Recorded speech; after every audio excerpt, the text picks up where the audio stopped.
Hi there guys, thanks for checking this video. Hopefully you're only doing it because you've had a little bit of difficulty doing the task, and that's no worries. It's a tricky thing to do. We do already know how to do a line graph with two sets of data on the same graph. That's fine. The reason we're doing a scatter plot today is because you'll find that even though, as you can see here, for our sea level, we've got dates from 93 all the way down to 2012, what you might notice about this data is that we have a data point for every single month of that year, so there should be 12 of those for every year, whereas in our temperatures, when we go down to 93 all the way down to 2012, we only have one reading per year. So we're only going to end up with, what's that, 19, how's my maths? Yes, 19 data points there, okay? So what it means is you're going to have way more sea level data points than temperature data points, which is not the end of the world. It just means on a line graph, it's not going to work for us. I can't really go into the details as to why, but a scatter plot's going to work way better for us because it's going to use the X and Y values of every single point, and that's going to be awesome for us. Okay, it's going to work. So now what we're going to do is we're going to insert, have a look at our chart options. So instead of doing line like last time, what we should really do is a scatter plot. We probably should have done that anyway, just because it's more accurate. We can choose any of these options here. I prefer to go with a line without markers for now.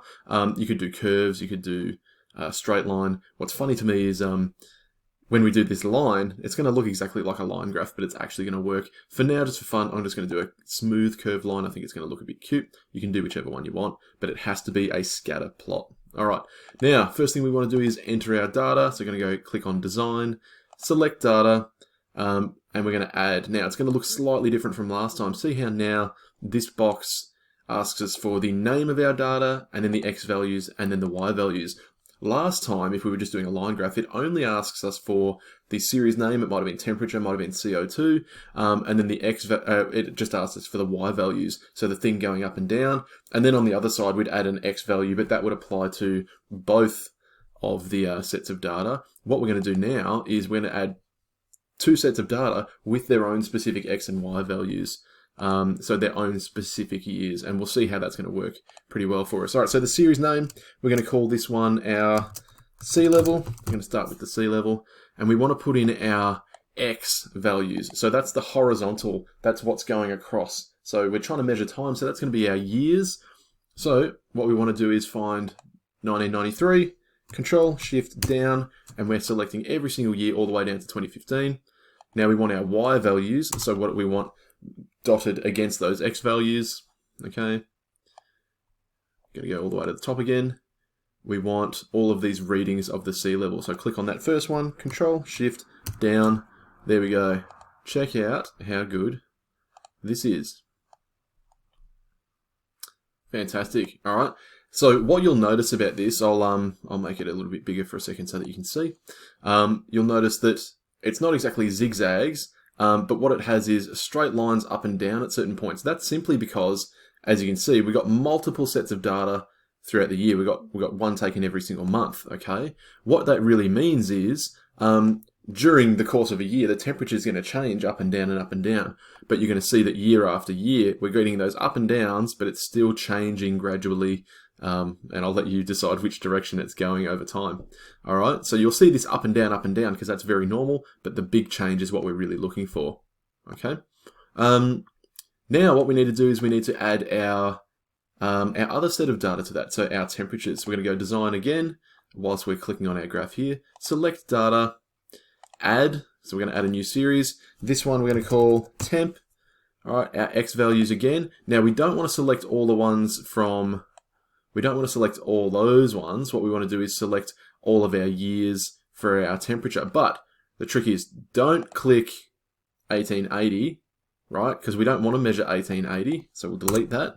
What we want to do is go all the way down to our 1993 and then shuffle it to the bottom. So Control Shift down. There we go. And then our Y value is going to be all of our temperatures from 1993 down. So here we are across here. We want it in Celsius.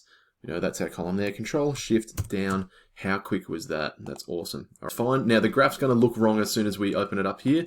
That's because all of it is trying to just use this scale here. So our temperature, which is only changing like a degree or two over a few decades, right? That's only going to go up by this teeny tiny amount if we're using this big scale here. So what we need to do again is add our secondary axis like we did in the last lesson. So we're going to go back to design. We're going to change the graph type or the chart type, go all the way down to combo. We can still do it as a scatter plot. Okay, there we go. Temperature, secondary on the side, and watch what happens when we do this. We're going to turn it into a curve, and we could keep the temperature as a line if we wanted to, or we could turn that into a curve as well. Might as well, let's curve the whole thing. It's going to show the exact same data anyway. Alright, so let's see if that's worked. Fantastic, it looks like it has. On the left hand side, we've got our sea level change in millimeters, and then on a right hand side we've got our temperature change in degrees Celsius. Alright, so that's fantastic. You can decide for yourself what direction these both seem to be going, and do a little bit of writing about the connection that they have. Is there a relationship between the two things? So just lastly, just to make it a little bit prettier, it's all adding up. That's fantastic. We could change a couple of things. We could change the style to something else if we wanted to. I like to do, go up into design here. I like to do a thin line so that you can see it. If you do a thick one, it kind of blurs it a little bit. So I like to do a thin line so it's very accurate. You could still do a pretty one over here if you wanted to. You could change the colors, but they don't really contrast some of these ones. There we go, green and blue I could do. That's fine. I like the orange and blue. Really important thing that I'd like you to do is you can put axis titles on. So what you should do is pop, whoops, yeah, over here you could do sea level change. I'll just do sea level millimeters, because we know that what we're actually looking at is not the actual height in millimeters of the sea, it's the change from 1992. So how high is it, or below is it from that height that they had in 1992? And we can put that on our graph elsewhere as well. Go away, you. Alright, axis title over here. Can you go away? Temperature, and I'll put brackets C so that we know it's in degrees Celsius. Fantastic. Alright, so one thing I just want to say is we've got a little bit of an issue here. See how we've got two different x-axes here moving along the bottom. We can fix that because, as you can see, they're not quite adding up. That's just a weird formatting issue that it's just done by itself. I managed to fix that just by going back to design, change chart type, and I literally just clicked in and then clicked back out of it, and then it fixed itself back up. And we got rid of that weird bug for some reason, so that should work fine. So notice how they're all adding up together, that's fine. So we got 1993 at the start, perfect. The temperature recording ends at 2012, and we've got the sea level at 2015, so no worries. We've probably got lots more modern data as well. These are just the data sets that I've been using. Okay, so what I'd like you to do now that you've got your fantastic graph here, everything's all working out, you've followed these steps, you've fixed any of those bugs or issues, just have a look down here what I've asked you to do for writing. So it should come up here. There we go. So please write a short paragraph explaining whether you think there might be a connection between sea levels and global temperatures based on your graph here, and use data points. So can you refer to any specific figures there? So it might be the low value, might be the high value as well. And just a quick explanation. I mean, why do you think sea level might be influenced by temperature? Okay, is there a reason for that?